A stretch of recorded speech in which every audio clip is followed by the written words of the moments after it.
Olá pessoal, seja muito bem-vindo. Eu sou o Carlos Menezes, founder da Vine, e é um prazer receber vocês aqui. A Vine é uma empresa pernambucana embarcada no Porto Digital, com mais de 15 treinamentos para o público de provedores de acesso à internet. Esse webinar é de Routing Switch com Huawei e quem vai facilitar é o especialista em rede, Roberto Mendonça. Olá pessoal, boa noite. Antes de começar a live, deixa eu me apresentar para vocês, né? E antes de também me apresentar, eu estava acompanhando aí no chat e vi que algumas pessoas entraram, inclusive ex-alunos meus. Significa que estão com saudade das minhas aulas, né? Pelo menos é o que eu espero. Então, assim, nesse novo normal, né? Vamos à distância, por enquanto a gente não está podendo ter aula presencial. E antes de começar o webinar, né? Que a gente vai tratar de roteamento e switch com Huawei, deixa eu me apresentar para vocês e depois apresentar o que a gente vai, vamos chamar assim, de estudar, né? Ou alguns conceitos que a gente vai apresentar nesse webinar. Então, gente, vamos lá. Meu nome é Roberto Mendonça, tá? Falar rapidamente aqui de mim, não sou muito bom de falar de mim mesmo. Minha formação é em mestre em computação, tá? Especialização em telemática, né? Ambos pela Universidade Federal de Pernambuco. E sou engenheiro eletrônico formado pela Universidade de Pernambuco, tá? Eu também sou professor, tá? De graduação e pós-graduação, instrutor oficial da Cisco Net Academy, né? Eu sou um profissional da área de rede de computadores, né, especialista nesse segmento, e ao longo da minha carreira aí tirei algumas certificações, né, algumas delas estão aí na tela para vocês darem uma olhada. O objetivo aqui, obviamente, não é a certificação, né, mas a gente acaba nessa área tirando algumas certificações porque são importantes e relevantes para o mercado de trabalho, e eu tirei algumas aí, como vocês podem ver, da Cisco, da Huawei e da Juniper, tá? Eu também, junto com um colega meu, engenheiro da Claro, e um professor da Universidade Federal, Rafael Dueire, e escrevemos o livro de Redes MPLS, Fundamentos e Aplicações. Gente, vamos lá. A gente vai passar, né, sobre alguns tópicos nesse webinar, tá? A gente sabe que esses tópicos não são tópicos novos nem inovadores no mercado, mas são tópicos que continuam sendo extremamente utilizados no mercado. E mesmo num conceito novo, né, na nova concepção de rede, que cria lá aquela camada de abstração, a gente vai falar um pouquinho disso só no final do webinar. Eles continuam sendo tópicos bastante importantes e relevantes no mercado, ok? Vide, por exemplo, o nosso protocolo BGP, que já é um protocolo que foi criado aí na década de 80, né, final da década de 80, e é o protocolo da internet. Então, na realidade, e por que esses tópicos, né? Claro, a gente não vai estudar, o objetivo não é estudar tudo de cada tópico desse, seria impossível dentro de um webinar. Então, assim, o objetivo não é esgotar esses tópicos, mas sim a gente passar por esses tópicos, né? Para muitos, certamente vai ser uma lembrança, né, já deve ter estudado, ou para muitos pode até ser coisas realmente novas. Então, assim, não são tecnologias novas, mas são bastante usuais. Então, mesmo nessa concepção nova de redes, essa divisão entre camada de overlay e underlay, ele continua sendo tópicos importantes e relevantes nessa camada de infraestrutura de rede. E também, obviamente, são tópicos, tá, que são estudados no nosso treinamento de Routing Switch com Huawei. A gente, na realidade, está fazendo uma live e esse webinar, na realidade, com o Huawei, porque o nosso treinamento tem todos os laboratórios voltados para o Huawei. E mais na frente eu vou apresentar um pouco mais, falar mais desse treinamento e também apresentar como é a estrutura dos laboratórios que nós também montamos, tá? Assim que as coisas normalizarem, né, e a pandemia permitir, a gente volta a ter os cursos presenciais. Mas a ideia também da Vine é montar outros cursos, né, além desse Routing Switch com Huawei, também nessa modalidade à distância. Então, gente, aqui estão os tópicos, tá? Que a gente vai passar: conceito de switch, VLAN, span tree, link aggregation, tunelamento GRE, kill in kill, PVPoE, tá? Falar um pouco de conceitos de roteamento e falar um pouco também sobre o protocolo SPF, BGP e a técnica do PBR, né? Repetindo, né, para quem está entrando agora, é claro que a ideia não é esgotar cada um tópico desse, e sim passar, ver alguns conceitos que são bastante relevantes e a base necessária para quem quiser se aprofundar, né, em determinado tópico. Outra coisa, pessoal, quem tiver alguma dúvida durante o evento, vocês podem colocar aí no chat, tá? E a gente vai deixar isso para o final, para não conflitar aqui com a apresentação do conteúdo, mas no final também a gente pode interagir e responder essas dúvidas. Então, caso vocês tenham, pode colocar no chat, nosso amigo Carlos está aqui conosco, e ele vai me passar essas informações ao final. Bom, começando aí de um conceito bem simples, né, e trivial, que é o conceito de switch, né, que são elementos de camada 2, tá? Que fazem um processo numa rede que a gente chama de microsegmentação, né, que é a criação de canais virtuais no ato da comunicação de redes.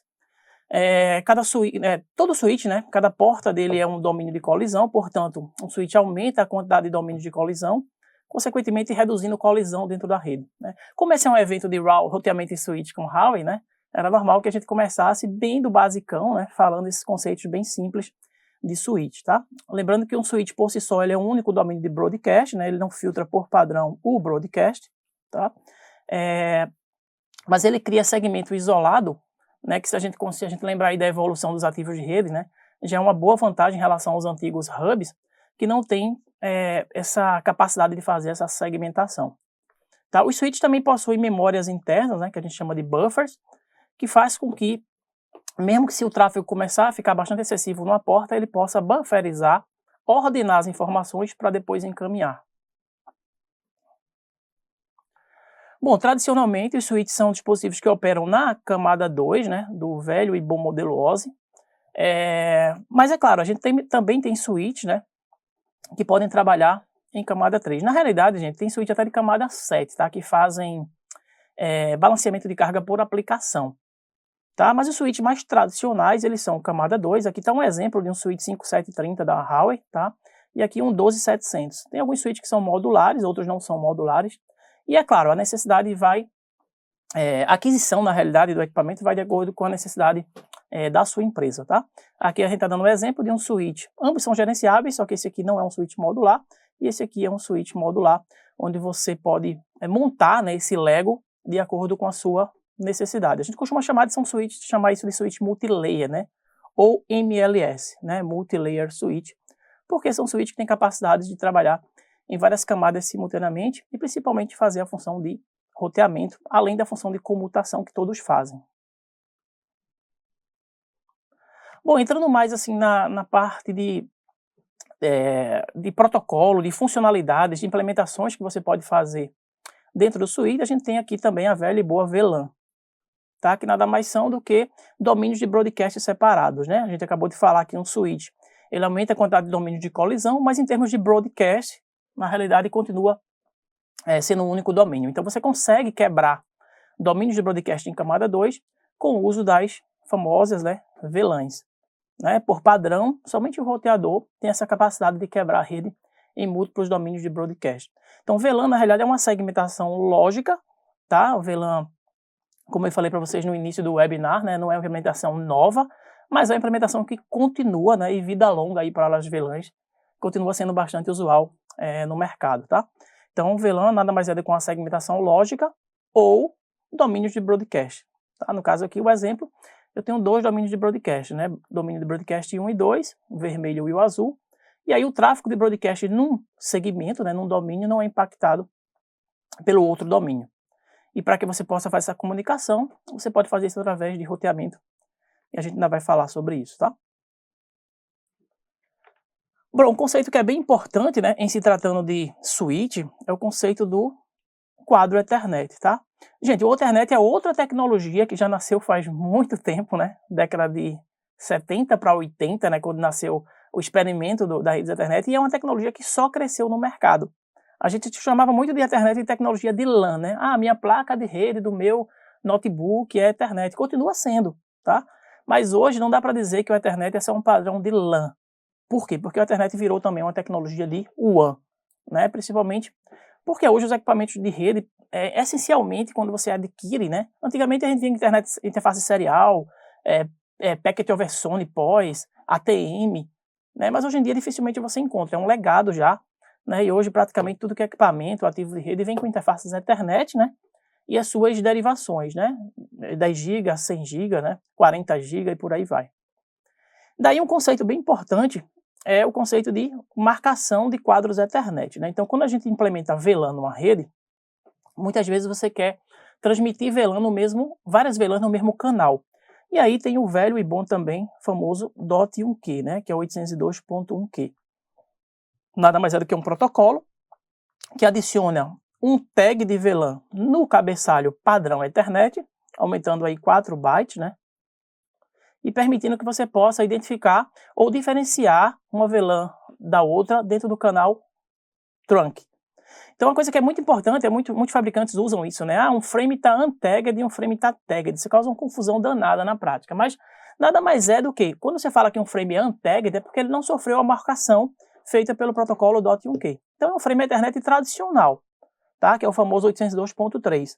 A gente tem um preâmbulo, tem um endereço de destino, né? O destination address, que seria o MAC address de quem vai receber, o source address, né? Que é o MAC de quem vai enviar a informação, o campo de tipo, que identifica o protocolo da camada superior, no caso, normalmente é o protocolo IP, a gente está aqui na camada 2, né?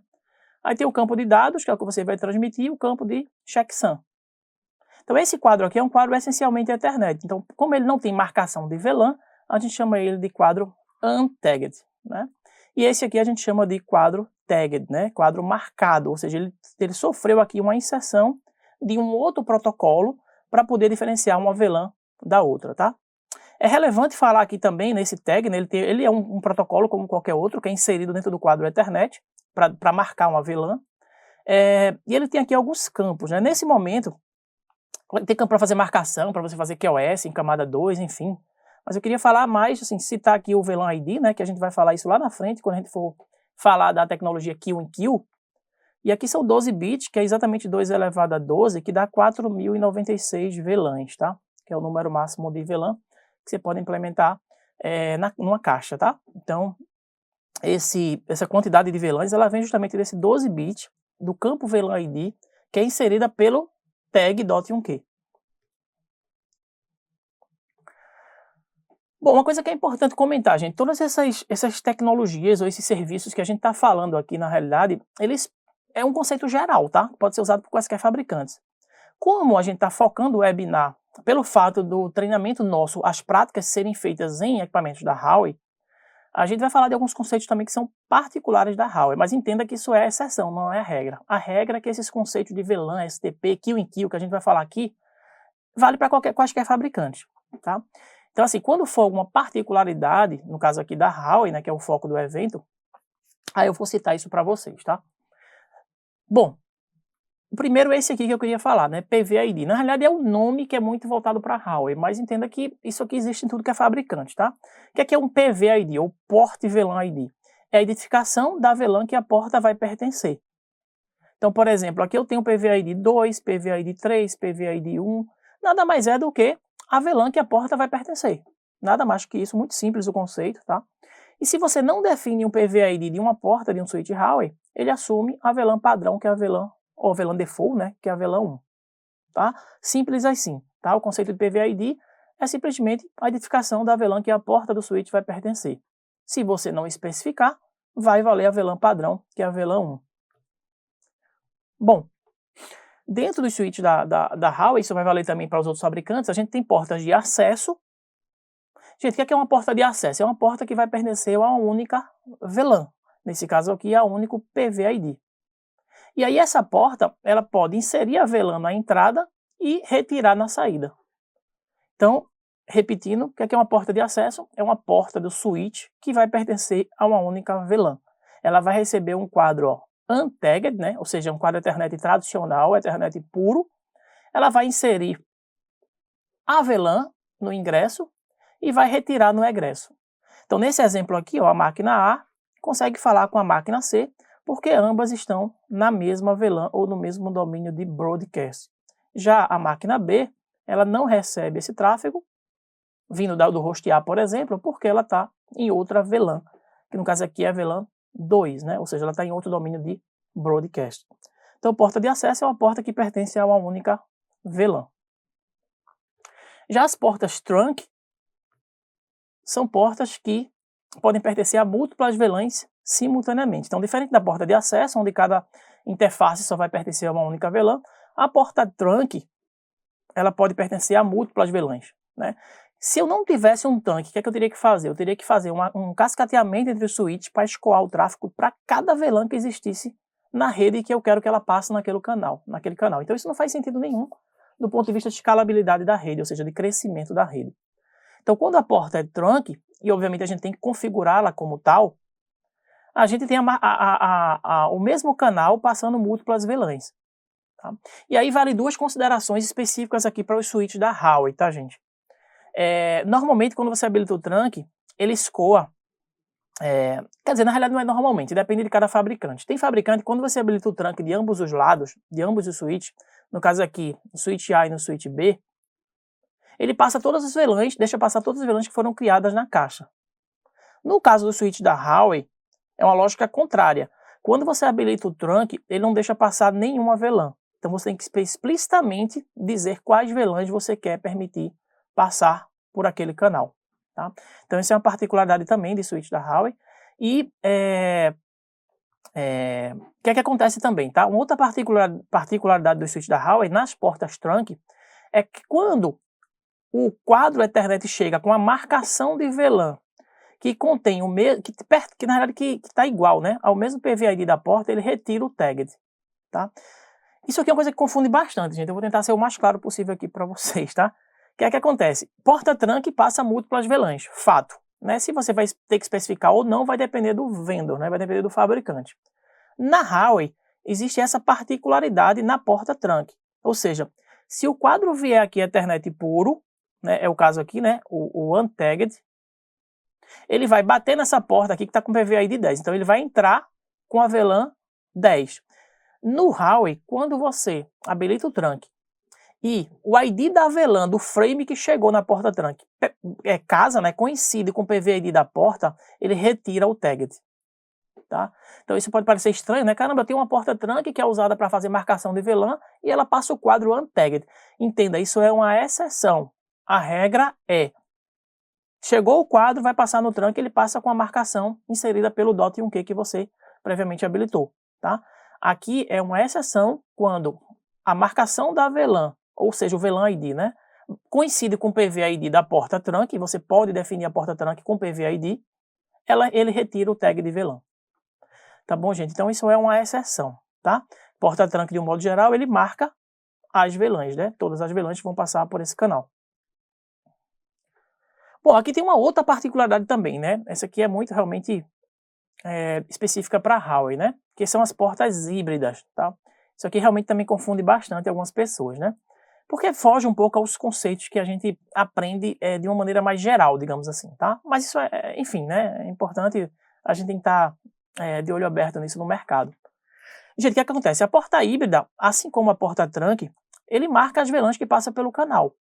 Só que a híbrida, ela não tem essa característica de quando o quadro Ethernet chega com o ID da VLAN pertencente ao PVID da porta, ele retirar o tagged.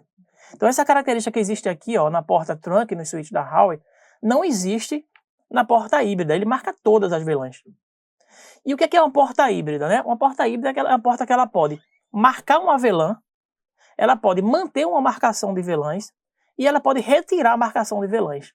Então é uma flexibilidade muito grande que você tem com a porta híbrida, inclusive é padrão, né, eu não vou dizer de todos, porque eu não gosto muito de dizer de todos, que às vezes tem uma particularidade ou outra, mas da grande maioria dos equipamentos dos switches da Huawei, as portas já vêm como híbrida, se você não especificar se ela vai ser acesso, trunk ou híbrida. Então a porta híbrida ela trabalha com a combinação de VLANs, tanto com tagged ou sem tagged, ou seja, tanto com marcação quanto sem marcação, e ela gera uma maior flexibilidade em ambientes que você tem dispositivos que não entendem VLAN, não falam VLAN. Por quê? Porque na mesma porta você pode mandar um quadro sem VLAN, pode inserir VLAN e pode manter a VLAN. Tá, pessoal? Então, o que é que acontece? O que está em amarelo aqui nessa figura são portas híbridas, ó, tagueadas. E o que está em azul, a bolinha azul na figura, significa portas híbridas não marcadas, né? É horrível, a gente costuma chamar isso aqui de porta não tagueada, né? Untagged, né?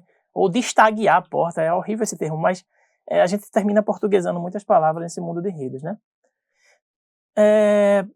Bom, então, gente, o que acontece? Nesse caso aqui, ó, eu tenho PVID 10, tá? PVID 20, aqui 10 também, né? E aqui 20. Então, nesse caso, você consegue fazer com que essas máquinas se falem.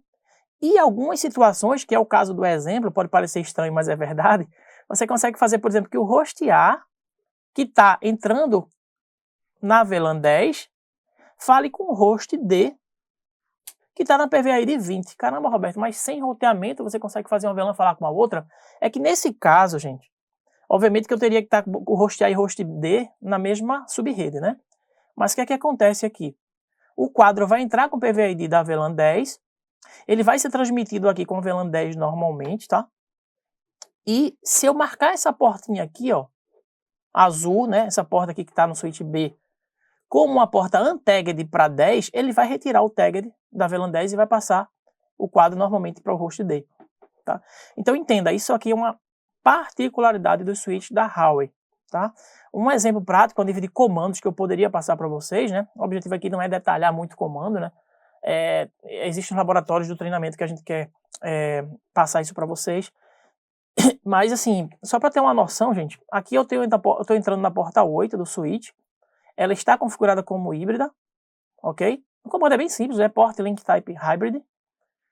Aqui eu defini a PVID dela. Então o que é que significa essa linha aqui, né? Port Hybrid PVID VLAN 5. Se o quadro chegar aqui sem marcação, ou seja, um quadro untagged, um Ethernet puro, ele vai ser marcado com a VLAN 5. Se ele chegar com o tag da VLAN 100 e 101, ele vai simplesmente manter a marcação. Ele passa do jeito que está.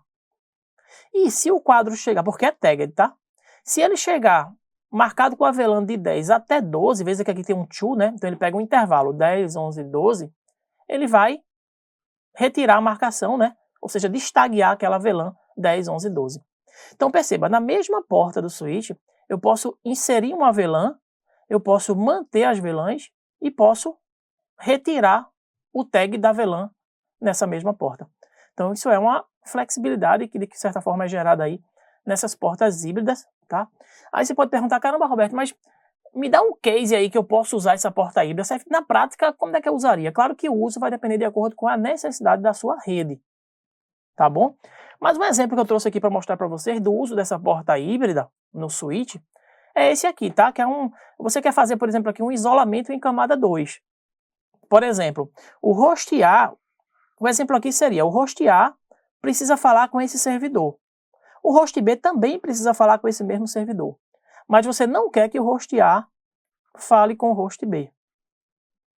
Então você pode fazer isso, né? A Cisco tem uma solução para isso, muito antiga também, chamado Private VLAN, né? E aqui você pode fazer essa jogada com a porta híbrida. Nesse exemplo aqui, o que ele está fazendo? Ele está dizendo que a porta do switch que está ligada no servidor, que é essa porta aqui, a 200, né? 2/0/0, ela está na VLAN 99. Essa 101 está na VLAN, vou colocar até aqui para ficar mais fácil para explicar.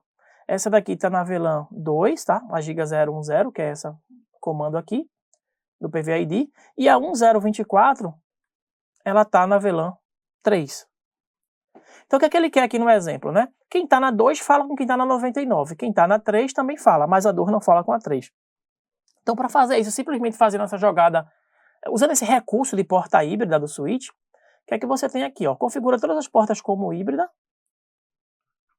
e define o PVID para cada uma delas. Veja, essa aqui está na 2, essa aqui está na 3 e essa aqui está na 99. Simples assim, tá? O detalhe é isso aqui, ó. A porta 1, perceba, a giga 101, onde está ligado o host A, ela está configurada para ela ser untagged tanto para 2 quanto para 99. A 24, ela está marcada para ser VLAN, ela está retirando o tag da VLAN tanto a 3 quanto a 99. E a porta 200, onde está ligado o servidor, ele está desmarcando aqui, né, retirando o tag da VLAN 2 e 3.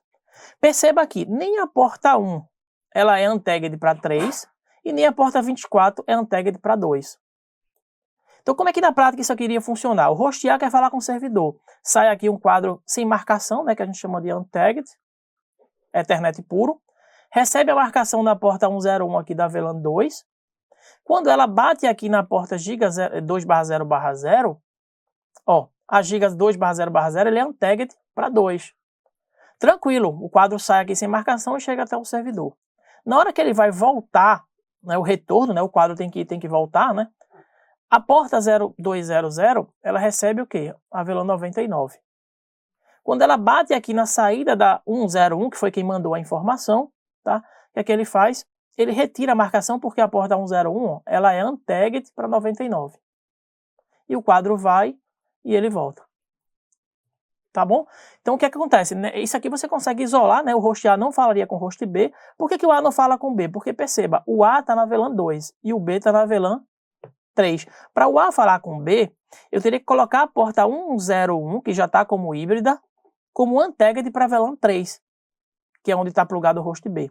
E teria que pegar a porta 1024, onde está plugado o host B, e colocar ela como untagged para 2, para retirar o tag da VLAN onde o host A está conectado. Mas não é o exemplo, né? Só se a gente quisesse fazer isso, todo mundo falar com todo mundo. Mas a gente colocava na mesma VLAN, né? O exemplo aqui é que o A não fale com o B, mas ambos possam falar com o servidor. Tá? Isso aqui é só um exemplo simples de uma utilização de uma porta híbrida, né?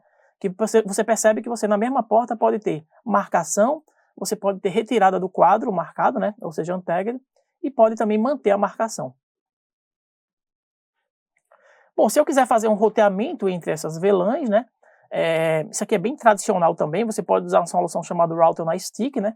Uma solução também bastante antiga e continua sendo bastante usual, que é onde você pega a interface física do teu equipamento, no caso aqui o teu router, né, teu roteador, e divide ela em várias subinterfaces, que são interfaces lógicas, né? Tantas subinterfaces quanto forem, né, o número de VLANs que você quer rotear. No caso aqui eu tenho 3 subinterfaces, portanto eu iria rotear para 3 VLANs. E aí você habilita, nesse caso também entre o switch e o roteador, o famoso DOT1Q, já que você precisa passar múltiplas VLANs no mesmo canal. Isso é uma forma muito tradicional, né, de fazer roteamento entre VLANs. É claro que tem outras, eu vou mostrar na sequência aqui, tá? E é interessante que você use uma porta aqui de pelo menos 1 ou 10 GB, já que você vai, todo o roteamento entre essas VLANs vai ter que passar por essa porta, né? Mas é claro, você pode também dividir, dependendo da quantidade de VLANs que você tenha e que você queira fazer roteamento entre elas. A outra forma de fazer roteamento, também bastante tradicional, né, entre as VLANs, é quando você tem um switch multicamada na sua rede. Tá? Gente, só para deixar claro, o switch multilayer não necessariamente é um switch de chassis, tá? Eu posso ter um switch multilayer que não seja necessariamente modular. Né? Multilayer que a gente significa dizer que ele vai trabalhar em múltiplas camadas. A gente usa muito esse termo para designar um switch que pode trabalhar na camada 1, 2 e na 3 fazendo roteamento. E algumas funções até na camada 4. Bom, aqui para fazer o roteamento entre essas VLANs, você usa o velho também VLAN if, que são interfaces lógicas, né? Isso aqui é uma coisa que muita gente confunde até hoje, né? Aqui eu não estou criando uma VLAN, estou criando uma interface de VLAN, que é uma interface lógica, uma interface virtual, e esse endereço que a gente está fornecendo para essa interface de VLAN, ela vai ser usada como gateway das máquinas pertencentes a essas VLAN.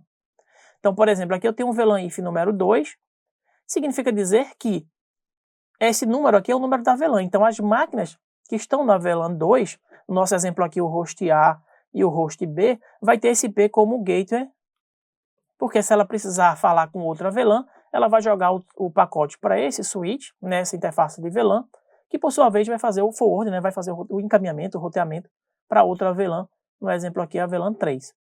Né? Uma coisa que é importante comentar aqui, gente, é que assim, é interessante que cada VLAN tenha sua subrede. Tá?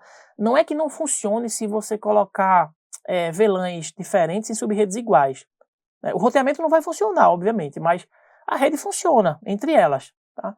Só que isso é considerado um erro de design de rede, tá? Quando você coloca as VLANs diferentes na mesma faixa de subrede. Porque se em algum momento no futuro você precisar rotear entre essas VLANs, você vai ter que reendereçar o teu plano de IP, né? O que não é legal. É aquela história de trocar o pneu com um carro em movimento, né? Não é legal. Então é legal que você já planeje de acordo com as boas práticas. E a boa prática diz que você deve definir no seu projeto de rede, no seu design de rede, cada VLAN dentro do seu segmento de subrede, né? E aí, gente, focando um pouco aqui rapidamente na arquitetura da Huawei, né? A Huawei, assim como tudo que é fabricante, né, tem o seu sistema operacional, né, que é utilizado para os seus dispositivos realmente trabalharem dentro de uma rede. Tá? Assim como a Cisco tem um lembrete rápido aqui, né? A Cisco tem o iOS, né? Na verdade, a Cisco tem vários, né? Tem o iOS, tem o iOS XE, tem o iOS XR, tem o NXOS, né? Que são do Nexus. E assim, é um sistema operacional, tá? A Cisco tem o iOS, tá? Mais tradicional. A Juniper, por exemplo, tem o Junos, né? O JOS, Juniper Operating System. E a Huawei, né? Que a gente está focando agora, tem o chamado VRP, né? Que é o Versatile Routing Platform. Ou seja, Sempre que a gente escuta falar de VRP, nada mais é do que o sistema operacional dos equipamentos da Huawei, tá? Que de maneira similar a qualquer outro sistema operacional, tem sua maneira de trabalhar e sua arquitetura, né? E seus modos de operação. Bom, aqui no Huawei, assim que quando você liga o equipamento, tá? Você entra já no modo. Alguns equipamentos da Huawei, eles vêm com alguns muito poucos, já os mais modernos, se não me falha a memória, eles vêm já com IP configurado para você poder acessar até mesmo via SSH. Mas a grande maioria, ele vem zerado o equipamento, né? Sem configuração nenhuma, tanto os roteadores quanto os switches. E aí quando você entra lá no equipamento pela porta de console, normalmente, né? Você cai nesse modozinho aqui que a gente chama de modo User View. É um modo bastante limitado, né? Você consegue fazer alguns comandos de teste, visualização, mas você não consegue configurar nem editar as configurações existentes na caixa. Daí você digita o velho System View, né? E você cai nesse prompt aqui, tá? Que é o nome do equipamento entre colchetes. Né? Na prática, obviamente, que é interessante mudar isso aqui. E nesse modo aqui a gente chama o modo de System View. É o modo que a gente pode chamar de privilegiado, né? Que é o modo onde você pode, a partir dele, fazer quaisquer configurações dentro da caixa. E aqui você tem outros modos, como o Interface View, quando você, por exemplo, entra no interface, que é o exemplo aqui, né, ele está entrando na Giga 000 para fazer alguma configuração dentro dessa caixa. E também você pode usar, por exemplo, o Protocol View, quando você quer, por exemplo, configurar um protocolo de roteamento, tipo OSPF, BGP, enfim. Tá? Claro, gente, existem outros modos, tá? Quando a gente preparou o treinamento de Routing Switch, né, nós ministramos algumas turmas presenciais, antes da pandemia, na época que a gente conseguia estudar presencialmente, o que é que aconteceu? A gente montava os laboratórios, a gente monta o laboratório, né, passo a passo, né, para que aquela pessoa que nunca trabalhou, por exemplo, com equipamentos da Huawei, possa também configurar a caixa do zero, tá? Então, claro que aqui eu estou mostrando algumas noções, né, para vocês saberem qual é o sistema operacional que a Huawei usa e alguns modos de configuração. Mas é claro que existem muito mais do que esses, né? E o objetivo aqui não é esgotar todos os modos de configuração da Huawei, e sim passar essa noção, tá? Gente, outro tópico, né, continua sendo bastante relevante para o mercado, é a questão da redundância em camada 2, tá? É muito comum quando você faz um planejamento de rede, você fazer redundância em camada 2, justamente para você evitar aquele único ponto de falha, tá? Evitar que, por exemplo, você caia um determinado equipamento e você perca o acesso a um servidor que está plugado em outro switch, por exemplo, tá? Então é muito comum você criar redundância entre os switches dentro de uma rede, muito saudável, porém você tem que ter o cuidado de evitar que você possa ter aqui, por exemplo, um loop na rede, né? O que a gente chama de broadcast storm, tempestade de broadcast. Lembrando que o que vai circular aqui são frames Ethernet, e como eu mostrei no início desse webinar, o frame Ethernet ele não tem campo de TTL, né? Esse é um problema que certamente muita gente que deve estar participando aí deve ter passado por esse problema nas redes, né? De você ter um loop na tua rede. E aqui, na realidade, como a gente está tratando de Ethernet, tá, gente? A gente trata de um frame que não tem tempo de vida na rede, né? Ele não é feito IP, que tem um time to live, e em determinado momento ele vai ter que sair da rede. O que é que acontece?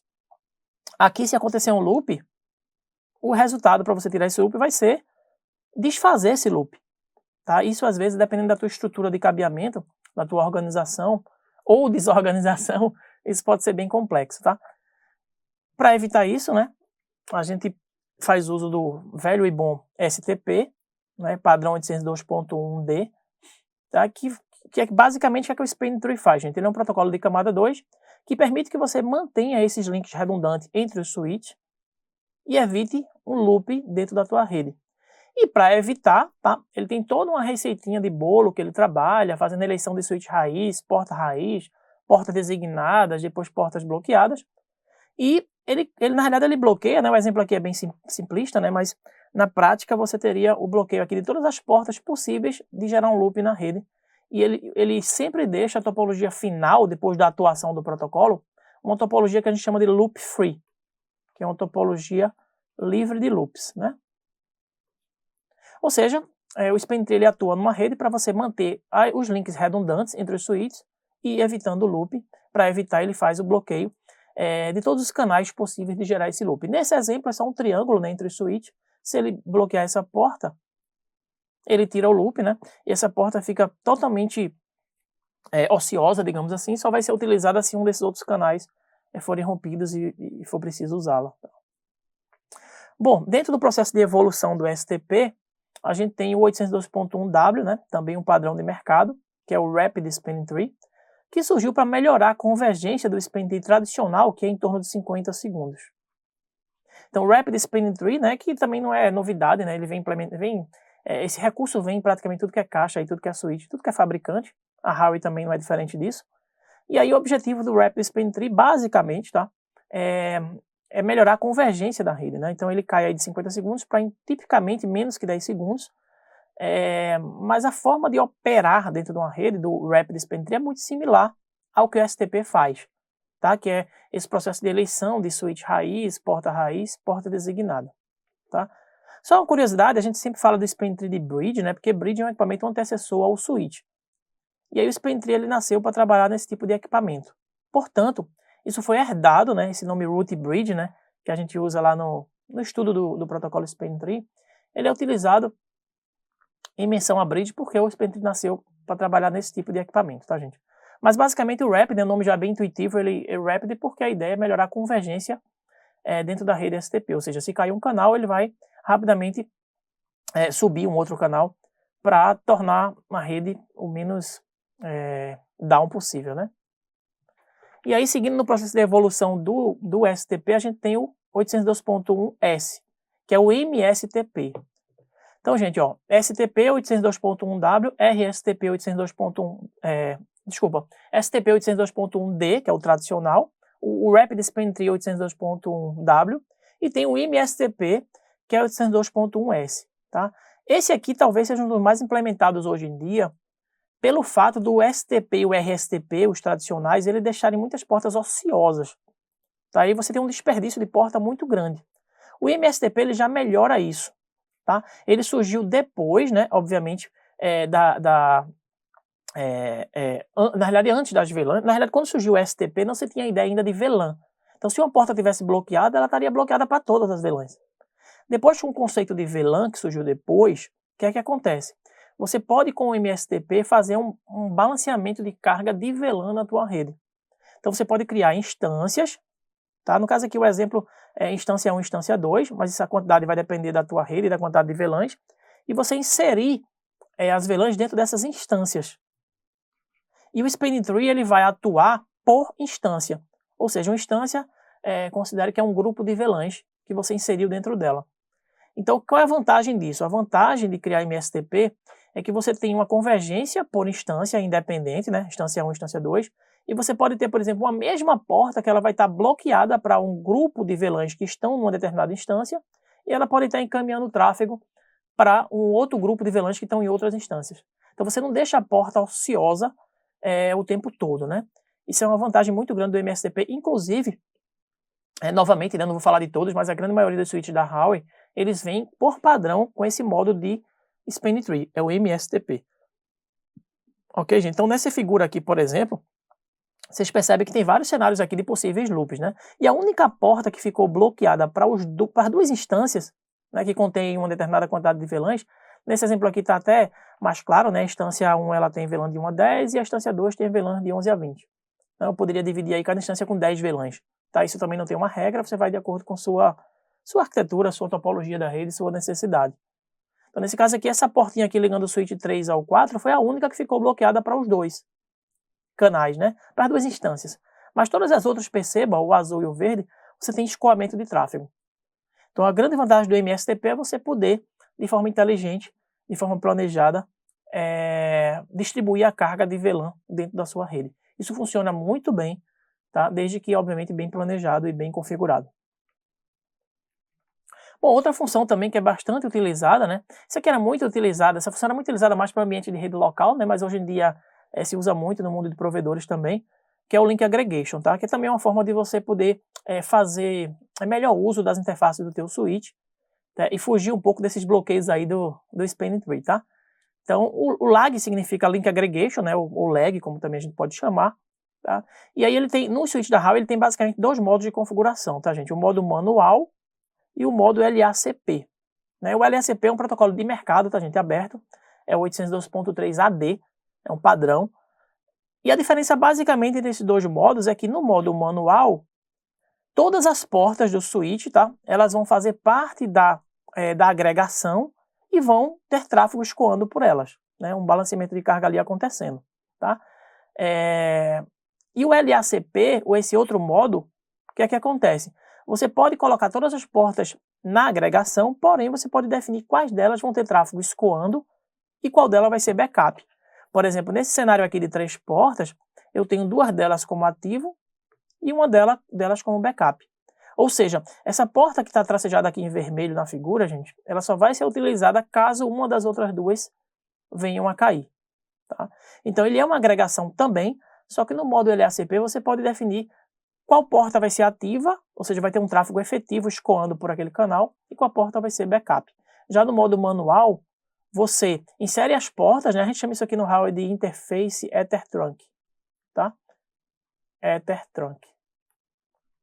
E aí é uma interface virtual que ele cria que está associada a essas interfaces físicas, tá, gente? E aí o que acontece? No modo manual, todas as portas vão participar do Ether Trunk e também vão ter tráfego escoando por elas. No modo LACP, você pode dizer quem vai participar, ou seja, quais são as portas ativas e qual vai ficar como backup. Todas vão estar dentro dessa interface lógica Ether Trunk, porém, você pode definir uma como backup, por exemplo, e as outras participantes do tráfego efetivo da rede. São modos de configuração, né? Bom, outro tópico aqui que eu queria comentar com vocês nesse webinar é o tópico do tunelamento GRE, tá, gente? É um tópico também que a gente aborda no nosso treinamento. O que é que acontece, né? Quando eu estou ensinando o tunelamento em redes, eu comparo muito engenheiro de rede com engenheiro civil, né? Então, o engenheiro civil, o que é que acontece, né? Um túnel, de um modo geral, quando a gente um engenheiro constrói uma ponte, né? A ideia é criar um atalho para que você possa sair de uma origem e chegar no destino mais rapidamente. No mundo de engenharia de redes, essa lógica é muito similar. Você está criando um túnel onde você quer ligar 2 pontos que estão geograficamente dispersos, né? Longe, né? Distantes um do outro, e você vai usar algum meio de transmissão para fazer isso, né? Muitas vezes se usa a internet, né? Que é um conceito que as VPNs utilizam, né, gente? Esse conceito de tunelamento. Isso existe há muito tempo já, mas os túneis GRE são os túneis mais, assim, bem utilizados no mercado por serem túneis versáteis e tudo que é equipamento implementa, tá? Essa é a grande vantagem. A desvantagem é que o tunelamento GRE ele não é seguro, né? Ele não faz criptografia, ele não faz autenticação. Mas, obviamente, você pode, né, dependendo se sua caixa permitir, tá? Hoje em dia também não é nada anormal, é você passar um túnel encapsulado em IPsec, tá? Que é uma das maneiras hoje bem tradicionais, né? Não hoje, né? O IPsec existe há muitos anos, mas assim, é uma técnica que continua sendo bastante utilizada para que você possa transmitir seus dados, né? Principalmente se for um meio público como a internet, encapsulado, tá? Criptografado, de forma que se alguém capturar, ele não consegue ler tua informação. Então você pode passar um IPsec em cima de um GRE, se for o caso, você pode ter um GRE puro, e você pode também ter um IPsec sem ter o GRE, tá, gente? Então, assim, basicamente, quando você cria um túnel na rede, né, você define o IP do túnel, ok? De um lado e do outro, né? No caso aqui, o exemplo aqui está como 40.1.1, 40.1.1, e a máscara barra 24, tá? De ambos os lados. E aqui ficou 40.1.1.2 no roteador B. O tipo do túnel, nesse caso aqui é o GRE, tá? A grande maioria dos fabricantes, quando você cria um túnel que não define o encapsulamento, ele assume que já é GRE, tá? Mas obviamente que isso é sempre bom conferir, né? Você pode pegar uma caixa que não seja o padrão, tá? Outra coisa, nesse caso aqui ele vai passar um IP dentro do túnel, né, gente? Quando você cria um túnel, você quer transmitir algum protocolo dentro desse túnel. No caso, aqui ele está transmitindo IP. Então, basicamente é pegar o protocolo IP, inserir o cabeçalho GRE e transmitir isso até o destino. No túnel também você define o IP de origem, o IP destino, né? Esses IPs eles têm que ser alcançáveis, né, de ambos os lados, obviamente. Então, antes de você criar um túnel, é interessante você saber se esses IPs estão atingíveis, né? Você vai pingar nesses endereços. Então, perceba que o que é a origem de um lado vai ser destino do outro, tá? Então, aqui o source é 21.2, aqui o destination é 21.2. Aqui no roteador A, o source é 20.1.1.1 e o destination aqui vai ser o 20.1.1.1. Tá? Então, basicamente, quando você cria um túnel, gente, é muito simples, tá? Define o IP do túnel, define o protocolo de encapsulamento do túnel, nesse caso o GRE, o IP de origem e o IP destino. E depois você vai jogar o tráfego que você precisa por dentro desse túnel. Nesse exemplo nosso, aqui ele fez um roteamento estático, né? No How aí o comando para fazer um route estático é o IP, route static. Aí a rede destino que eu quero alcançar, que é essa rede aqui, ó, 10120, com a máscara /24, apontando para a interface túnel. Então, basicamente, eu estou dizendo para o roteador A que se chegar um pacote para ele com o endereço de destino pertencente à rede 10120, ele joga isso por dentro do túnel, tá? Ele vai encapsulado. E a volta é a mesma coisa, ó. Rede destino, que vai ser aqui no caso a 10110, com a máscara destino apontando para o IP, desculpa, para o nome da interface local, que é a interface túnel 0 nesse exemplo, tá? O número do túnel você define. Normalmente o pessoal usa o túnel 0, mas isso não é uma regra, tá? Gente, outro tópico aqui para a gente conversar, tá? Também um tópico bastante utilizado já há algum tempo no mercado, é um protocolo, vamos dizer assim, né? Um conceito do kill in kill, tá? Vamos lá. Nas redes tradicionais, a gente já conversou um pouco sobre isso no começo desse webinar, as redes Ethernet, né? Quando você quer marcar um avelã, você usa, novamente, né, 802.1Q, ou chamado .1Q. Esse quadro, tá, que é inserido dentro do quadro Ethernet, né, esse quadro de marcação que é inserido dentro do quadro Ethernet, ele tem 12 bits lá de VLAN, como nós falamos no começo desse webinar, tá? Que isso me dá 4.096 possíveis VLAN. Então, numa rede tradicional, o que você tem é isso quando você quer identificar uma VLAN dentro de um canal trunk, né? Isso pode parecer muitas VLANs, né, para um ambiente de rede local mais controlado. Mas se você levar em conta uma visão de um provedor que tem lá um backbone que está atendendo assim, centenas ou milhares de clientes simultaneamente, isso pode rapidamente se esgotar.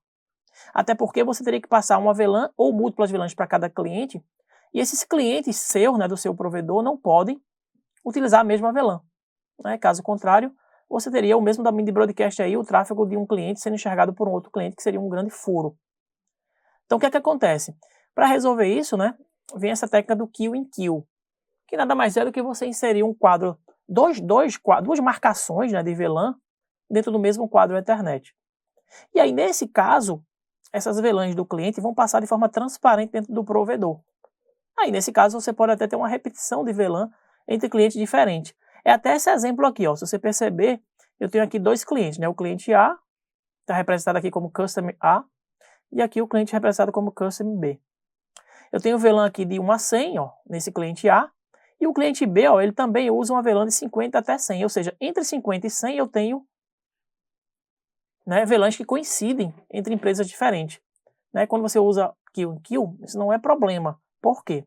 Porque na hora que você vai configurar os switches que estão dentro do provedor, tá? Gente, essa técnica do kill in kill, ela é padronizada também, tá? Então é proprietária de nenhum fabricante, é 802.1 AD também. Não confunda com o LACP que a gente falou agora do Link Aggregation, né? Que é 802.3 AD, tá? Porque a letrinha é a mesma, mas o número muda, tá? Aqui é o padrão 802.1 AD, que é o kill in kill. 802.3 AD é o Link Aggregation. Bom, nesse exemplo do kill in kill, o que a gente tem? Qual é a ideia do kill in kill, tá, gente? A gente tem um CVLAN, que é a VLAN do cliente. Nesse caso aqui, o cliente A está usando um range de VLAN de 1 a 100.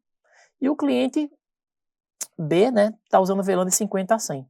Então, do ponto de vista da operadora, do provedor, todo o tráfego do cliente A, que usa VLAN de 1 até 100, ele entra na operadora, que é o SVLAN, né, o S vem de Service Provider, tá? Ele entra como 10.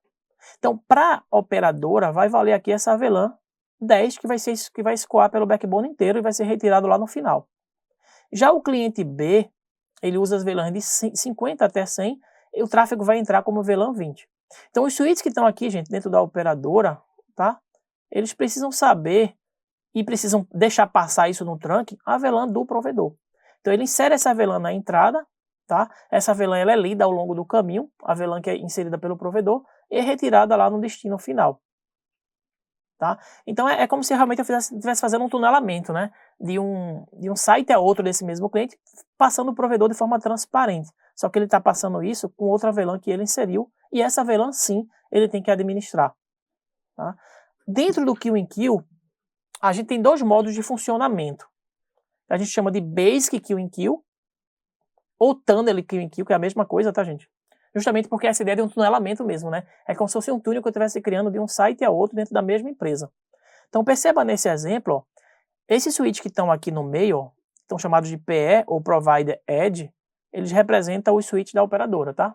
Operadora Metro Ethernet, por exemplo, tá? O que é que acontece? Nesse método Basic Kill in Kill, todo o tráfego que entra vindo do cliente numa porta do provedor, o que é que acontece? Ela entra com a mesma marcação. Perceba que aqui ele está dizendo, ó, todo mundo que tiver na empresa Company 1, né, empresa 1, que usa as VLANs de 2 até 500, entra como 10 para o provedor. E todo mundo que tiver na companhia 2, né, na empresa 2, que vai usar VLAN de 500 até 4.094 e vai entrar como VLAN 20. Então por que é Basic ou Kill in Kill Tunnel? Toda vez que o tráfego entra numa porta no switch do provedor, dentro do provedor, essa VLAN vai ser a mesma, tá? Ou seja, não importa a VLAN que eu estou entrando na porta, tá? Ela vai ter sempre o mesmo alter VLAN, né? Que é o tag da VLAN que é lido ao longo do backbone do provedor. Tá? A diferença é que nesse modo aqui, ó, já é outro modo, tá? Aqui já é um modo seletivo. Por que o nome é seletivo, gente? Porque eu seleciono a VLAN, baseado na VLAN de origem, que vem lá do meu cliente, eu seleciono qual vai ser a VLAN do provedor, que vai entrar para o provedor. Então, nesse caso, perceba, é um exemplo muito parecido, tá? Ó, eu tenho uma porta 1 nesse PE1. Só que nessa porta 1, eu tenho conectado dois clientes, ó, duas empresas diferentes. Perceba, aqui eu tenho a Company 1 e aqui eu tenho a Company 2. Eu não posso deixar as VLANs serem iguais aqui, né? Entrar no provedor com a mesma VLAN. Então, o que é que acontece? Ele vai separar aqui. Ele vai dizer, ó, mesmo sendo a porta 1 no provedor, eu estou recebendo as VLANs. Se for VLAN de 2 até 500, eu entro como 10. Mas na mesma porta 1, se as VLANs forem de 1.000 até 2.000, que são as VLANs aqui que, por exemplo, a companhia 2 usa, outra empresa, ele vai entrar como VLAN 20. Então veja a diferença entre o modo Basic e o modo Kill in Kill. O modo Basic, todo o tráfego que entra no provedor vindo naquela porta especificamente, ele entra com a mesma VLAN. No modo seletivo eu posso separar, eu posso ter diferentes marcações de VLAN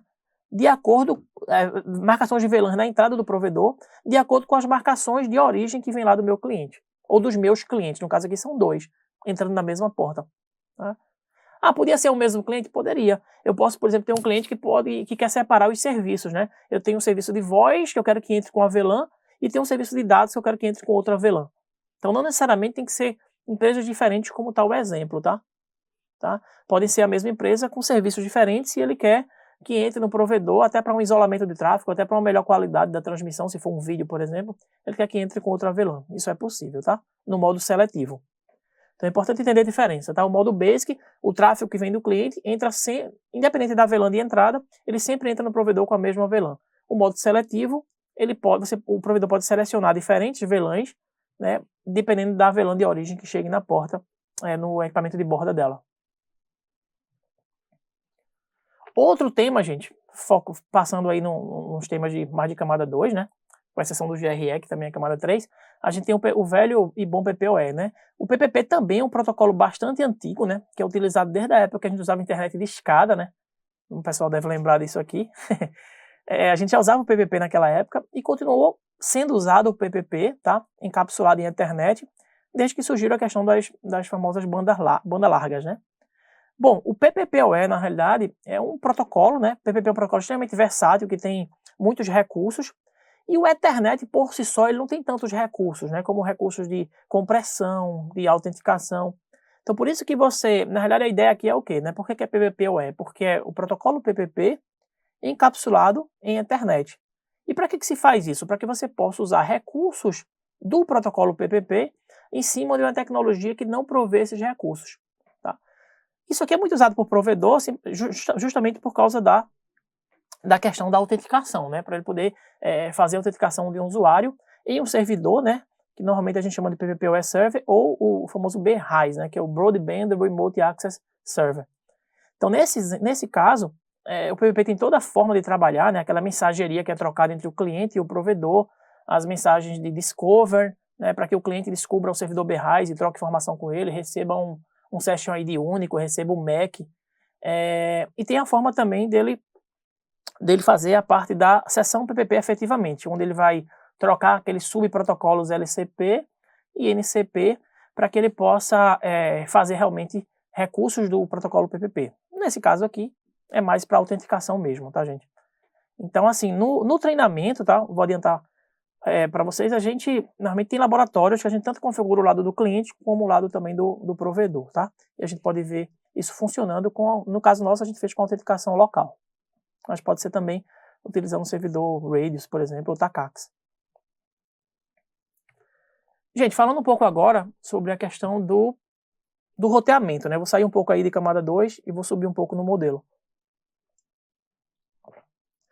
Bom, roteamento é um conceito que está intrínseco à nossa vida, né, cotidiana, né? Todo dia a gente faz um roteamento porque a gente sai de algum ponto para chegar até outro, né? E a gente usa muito na prática ferramentas, né, tipo o Google Maps, tipo o Waze da vida, para poder se deslocar de um ponto a outro. Isso é roteamento. Numa rede, na realidade, a gente só funciona porque, obviamente, existe o processo de roteamento. Tá? Normalmente é feito por um roteador, mas é claro, a gente pode ser um switch layer 3, pode ser um firewall fazendo roteamento, um Linux fazendo roteamento, enfim. Tá? Então, roteamento, basicamente, gente, conceitualmente, é o processo, né, de escolher o melhor caminho, digamos assim, para sair de uma rede e atingir uma outra rede. Tá? Essa questão de escolher o melhor caminho, isso obviamente depende de como você configurou sua rede, se é com rota estática ou se é, por exemplo, com roteamento dinâmico, com o protocolo ISS ou SPF ou BGP. E mesmo que seja um protocolo, cada protocolo tem sua maneira de atuar dentro da rede e determinar esses melhores caminhos, tá, gente? Então, assim, esse melhor caminho é muito relativo, tá? Porque tem protocolos que usam alguns critérios para determinar esse melhor caminho, tem protocolos que usam outros critérios para determinar esse melhor caminho, tá? Eu separei aqui, para falar sobre esse trecho de conceitos de roteamento, dois fatores que muitas vezes se confundem um pouco com isso, né? A questão da distância administrativa, né? Ou a preference, como a Huawei chama. E eu coloquei isso aqui também para a gente atentar a esse detalhe, né? Obviamente ninguém vai decorar isso aqui, a menos que queira fazer uma prova de certificação, né? É só para mostrar para vocês que esse parâmetro, primeiro entender, né? Lembrar que preference ou distância administrativa, que é a mesma coisa, são parâmetros que medem o grau de confiabilidade de uma rota. Então, às vezes, acontece no mesmo roteador você rodar diferentes processos de roteamento. Processo de roteamento que eu digo pode ser 2 protocolos, pode ser uma rota estática e um protocolo, ou pode ser, enfim, tudo misturado, né? 2 protocolos, rota estática. Então, você pode acontecer numa rede de você ter diferentes processos de roteamento para chegar no mesmo destino. Se isso acontecer, sempre quem tiver menor distância administrativa ou menor preference prevalece. Então isso é uma coisa para a gente tentar legal, porque isso aqui realmente é uma coisa que não é padrão de mercado, né? Muito ruim realmente, porque quando você trabalha com multivendor na sua rede, né? Eu trabalho com roteadores da Juniper, da Cisco, da Huawei, você tem que atentar a esse detalhe. Os valores das preferences ou distância administrativa não são os mesmos em diferentes fabricantes. Tá? Por exemplo, se eu escrever uma rota estática no mundo Huawei, o valor da distância administrativa, né? A gente chama isso de peso, né? O peso da rota, né? É 60. Na Cisco é 1 e na Juniper é 5. Então veja como muda, né? Se eu configurar um RIP no Huawei, a distância administrativa é o número 100. Lembrando que esse número é adimensional, tá? Ele não tem unidade. Então, ó, Cisco é 120 e a Juniper é 100. Então, os valores realmente mudam, tá, gente? Mas o importante é deixar claro o conceito, tá? O que é isso? É um parâmetro que os protocolos utilizam para determinar quem tem prioridade sobre o outro. Obviamente que esses valores são passíveis de alterações, mas isso aqui são os valores pensados pela Huawei, pensados pela Cisco e pensados pela Juniper. Aqui está um exemplo de uso, né? Imagina que esse roteadorzinho aqui, o A, ó, ele aprendeu essa rede 10.1.0 tanto via OSPF quanto via protocolo RIP, tá? Então ele tem aqui o aprendizado dessa mesma rede através de 2 protocolos. Considerando aqui a tabelinha do Huawei, né, se a gente perceber aqui, a gente tem o OSPF com preference 10 e o RIP com preference 100. Como o SPF é menor, né, lembrando que aqui o menor prevalece, tá, gente? Então, na tabela de roteamento do roteador A, vai aparecer, né, no Huawei, para você ver a tabela de roteamento do roteador, que a gente chama de, normalmente, tabela FIB, né? Forward Information Base, é o Display IP Routing Table. Então aqui ele está mostrando, eu aprendi a rede 10.1.0/30, né? O protocolo foi SPF, a preference foi 10, ó, que é o valor padrão do SPF para o mundo Huawei. Está aqui na tabelinha, ó. Você não mudou. O custo 60, que é a métrica, que eu vou falar agora na sequência, tá? Os flags, né? Da rota.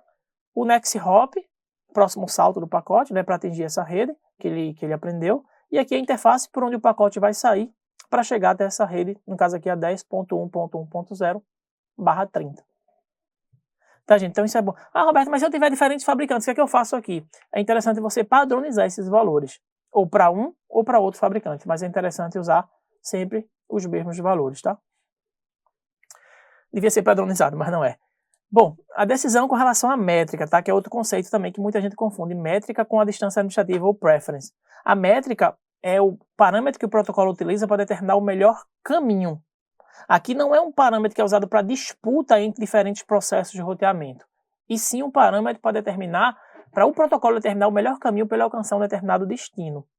Então aqui ele está mostrando um exemplo com o protocolo OSPF, né, que é um dos protocolos também bastante usados em redes, né? E o protocolo OSPF ele usa a métrica baseada em custo. Então, obviamente que a gente não está entrando nesse detalhe aqui do cálculo matemático, mas entenda que o caminho aqui por cima tem métrica 100, né? O protocolo já calculou baseado nos bandwidth, né? Na velocidade dos links, e aqui por baixo 50. Então, como por baixo for menor a métrica, o protocolo é o melhor caminho que vai ser utilizado, esse caminho aqui de baixo, tá? O caminho de cima passa a ser um caminho redundante, digamos assim. Ok? Então, se você der um display IP routing table novamente para ver a tabela de roteamento de um roteador da Huawei, você vai perceber que a tabela está aqui mostrando a rota 10.1.1.0, tá? E o caminho que ele está seguindo, ó, é saindo por essa interface 0.0.1, que é essa interface aqui de baixo. Por quê? Justamente porque a métrica é menor.